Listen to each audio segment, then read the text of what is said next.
સુરતમાં મોહરમ પર્વને લઈને આગલી રાત્રે એટલે કે કતલની રાત્રે ઝાપા બજાર વિસ્તારમાં તાજિયા જુલુસ નીકળ્યું હતું અને નવાબના બંગલે દીદાર કરાવી પરત ફર્યા હતા। મોહરમ તહેવાર નિમિત્તે દર વર્ષની જેમ આ વર્ષે પણ પરંપરાગત મુજબ સુરત શહેરમાં તાજિયાઓનું જુલુસ શહાદતની રાત્રિએ સુરત કોટ વિસ્તારમાં નીકળ્યું હતું। ઝાપા બજાર ખાતે તમામ તાજિયા એકત્રિત થયા હતા, જ્યાં સુરત પોલીસ કમિશનર અનુપમસિંહ ગહેલોતે નારિયેળ ફોડી ઝાપા બજારથી તાજિયા જુલુસની શરૂઆત કરાવી હતી, જેમાં પોલીસ વિભાગના ઉચ્ચ અધિકારીઓ અને એક્સ મેયર કદીર પીરઝાદા હાજર રહ્યા હતા।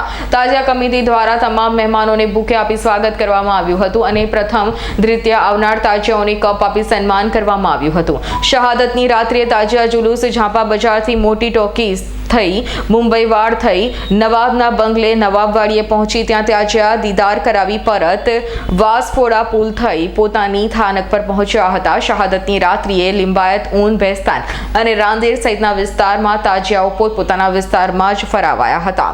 Bureau report S9 news Surat. અમારી તમામ માહિતીથી અપડેટ રહેવા માટે જોડાયેલા રહો S9 ન્યૂઝ સાથે।